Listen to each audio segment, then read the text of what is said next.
Disclaimer. Trading crypto, especially leverage, is extremely risky and you can lose your entire portfolio. This is not financial advice. This video is for educational and entertainment purposes only. Be aware of scammers impersonating us. If you can't find it on this YouTube channel, it's a scam. We are talking about Dogecoin today. Hit that like button, subscribe if you want to see more content like this, and let's get into it, my friends.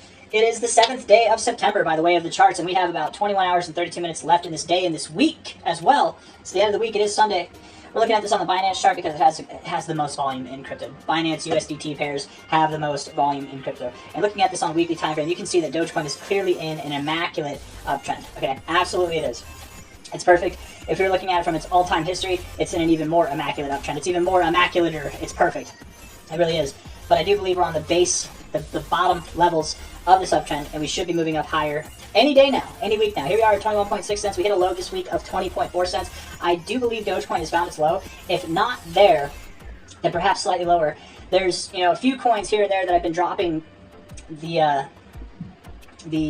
low is in vibe on, and Dogecoin is definitely one of those that I'd like to add to the list there, right? Not every coin. I think most coins are probably going to come down over the next week or so, but Dogecoin I do believe has found its low. We're going to look at some charts to help identify that, some short-term time frame charts. Why am I having a difficult time talking?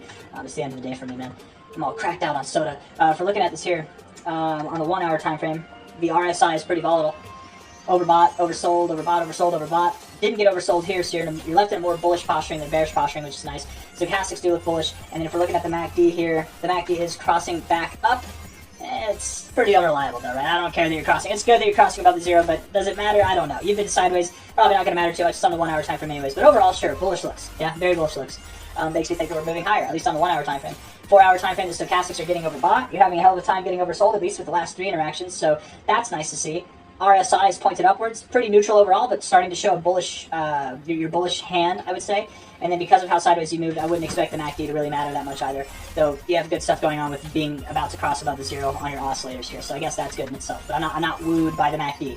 Stochastics have me optimistic, and so does the RSI. If we're looking at this here from an overall high dating back to July 21st to the low here dating back to August 3rd, high to low. Okay, we've had an interaction with this golden ratio as resistance, found support continuously at the 236. Now we're pressing that 382 for resistance. I think we'll break through, and when we do, we should see an immediate kind of move up to this golden ratio. Maybe we consolidate a little bit and then we continue to grow, but I would think Dogecoin might just send it all the way up to 26 to 27 cents. I think you've had it with this consolidation phase. Now it's time to start seeing the real move. You're going to be moving like this, like what you're doing back here in July, like this, what you're doing back here in early July, right? You're going to see a nice steady movement all the way up to 26 cents or higher, And when you consolidate, sure, you might consolidate a little bit, find support at prior resistance here, something like that, and then continue to rally. But going into the middle of this month, I think that you're going to see this move. It might not happen today, might not happen tomorrow, but it could happen at any point in time between now and the next week. Certainly after the FOMC meeting, where the Fed announces that, Jerome Powell announces that interest rates are going to be cut on the 17th of September.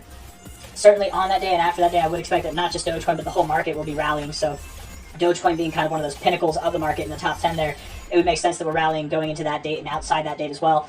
I very much believe that the next target areas, whenever it comes to new relative highs, would it be new relative highs this cycle? Yeah, no, not new relative highs. Just new relative highs that we've seen since really the beginning of this year would be 32.2 cents to 37 cents, something like that. Inevitably, Dogecoin, you're probably going to make another move just like you have throughout the cycle, right? We've seen a move up like this, a move up like that, a move up like that, right? We're going to get one of those big, giant Dogecoin candles right in our face, and I think it's going to take us all the way up to about $1, maybe as high as $1.50, but I think it'll be somewhere closer to $1. It could be slightly below $1, slightly above $1, $1.50 at the most is what I would guess. We're at 21.7 cents now. I think $1.50 and higher might be reserved for later in the cycle as we get to the end of the year, not so much end of October. What I'm talking about now, this next phase, this next move here, should be between now and the end of October. I think it will be around like $1.07 to 86 cents, okay, something in that area there. If we're looking at these daily indicators here on the daily time frame, the RSI is configured well. You are very, very tight in this range right now. You can see that you're just wound up. Overall, very bullish posturing. Getting deep in the overbought zone. A little bit in the oversold zone here, but you didn't get oversold on this last iteration. You are below the 50, but I'd still give it to the bulls just based on this overbought, not oversold implication there. You are consolidating very tight. I would expect some kind of volatility to come your way. Even if you do go down, even if I'm wrong, you don't break out of this to the upside, right? You've got the same kind of volatility or this consolidation here. Even if I'm wrong, we don't break out to the upside and we break down, you probably find support around 19 cents, 20 cents, right? You're not going to go too low. And then after that, immediately rip to the upside like we've been talking about here. If we're looking at this on the stochastics, you look reluctant to get oversold, which is bullish. I like to see that. MACD didn't hold to zero, which is okay. You've got bullish divergence on the MACD, so we're okay with that. Overall, the MACD is very bullishly postured, okay? So overall, looking really good, you guys. We're just waiting to break out. And again, if we happen to break out, we're at 21.6 cents now. If we see some kind of shakeout move down to 19 cents, don't be worried about it. It's okay. It's all gravy, baby. It's going to be fine. We look at this on a weekly time frame. Weekly RSI is beautiful. Stochastics are beautiful. And the MACD is about to cross above the zero. All beautiful things. When we crossed above the zero here, let's just look at what's happened every single time this cycle that we've done this, okay? We crossed above the zero here. What do we get? We had a move from 5.8 cents all the way up to about 10 cents, okay? Nice little move right there. And then inevitably continued to grow all the way up to about 24 cents from 5.8 cents, right? Incredible. Cross back below the zero. Whenever we cross back above it, what do we get here? We went from about 10.5 cents all the way up, man, to about 46 cents. Crazy stuff, right? Now we're about to cross above the zero. I wonder what's coming next. We're at 21 cents here. We're probably going to $1, you guys. That's probably exactly what's happening, is that we're going to $1. So prepare yourselves, my friends. We're going to go to at least above or just below $1, somewhere around that area, at the most $1.50. I don't have anything else that I want to say. I think I've said it all. Let's look at Dogecoin on the long-term charts, and for that I want to pull up the all-time history. Okay, we're going to pull up a different chart here. Let's just see, something without volume on it. It's going to take a second to load, unfortunately. You know, in moments like this, when we have a second to talk, I like to discuss the real secrets of technical analysis that nobody talks about, but every sophisticated trader knows secrets that, you know, I really shouldn't be sharing, but I'm feeling pretty frisky. We're going to share them right now, okay? So, whenever you place a buy order, a telltale sign that it's about to go up or down in your favor, and the amount of leverage that you should put on this position, how much money you should put into it, and all that stuff. Man, I'm really trying to drag this out. It should have loaded by now. I don't have anything for you. I'm just messing with you, okay? So there's no secrets. I share with you my secrets. I don't keep them secret. There's no secret at all. But if we kept stalling, maybe there would have been 21.7 cents there on a weekly basis. Looking at this here, pretty damn fantastic overall. I want to look at the monthly time frame. Monthly time frame. Zooming out, yeah.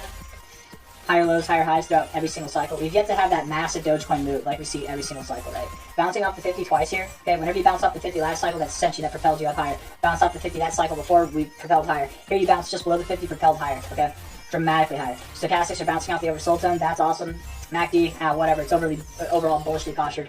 We take this high to low right here. Come on. Now, right there, high to low. Let me zoom in a little bit. That was not the low, but it was very close. It was very, very close. High to low. $1.54 is the minimum target. $3.94 is the maximum target by the end of the cycle. I have a feeling that we're going to be hitting $1, by the end of October. $1 or $1.50, something like that. So I think we'll be here. End of cycle very well does look like we're going to see $4. And I'm really anticipating that we see a $4 Dogecoin. I don't think we get above there. I don't think that we stop below there. I'm really thinking that we see a $4 Dogecoin overall. But I got nothing else for you guys. I hope you enjoyed the video. And if you did, hit the like button, subscribe. Take care of yourselves. Take care of your moms. Take care of your children and your pets and your plants, your house plants. They need water. Hit the like button, subscribe. I'm going to look at some ribbons real quick before I end the video just to make sure everything looks good. Monthly time frame looks good. Weekly time frame looks perfect, beautiful, great. Save the day. 3-day time frame probably not looking good. Oh wow, you're looking good. You're looking good. Nice, good reaction there. And then daily time frame. Also looking good. Wow. Great. We're going to rip. It's going to be awesome. Dogecoin might be one of those coins that pumps while the rest of the market kind of chills. Wouldn't that be something? Pretty standard of Dogecoin to do. Alright guys, take care. Hit that like button one last time. Bye bye. Are you looking for exchange with zero fees over 3,000 plus trading pair with industrial leading liquidity proof of reserve that has 1:1 ratio with 24/7 online customer service support? Scan the QR code to easy to direct MEXC website and start your first trading. Thank you. Trading is never as easy. But who say you can't have fun? In every minute you lend, the more you will enjoy. As you grow up in this industry, you will find yourself and surround yourself with people who will help you to grow up as trader. It's hard in the first place, but I am sure you will be successful. As a trader, always remember trend is your friend.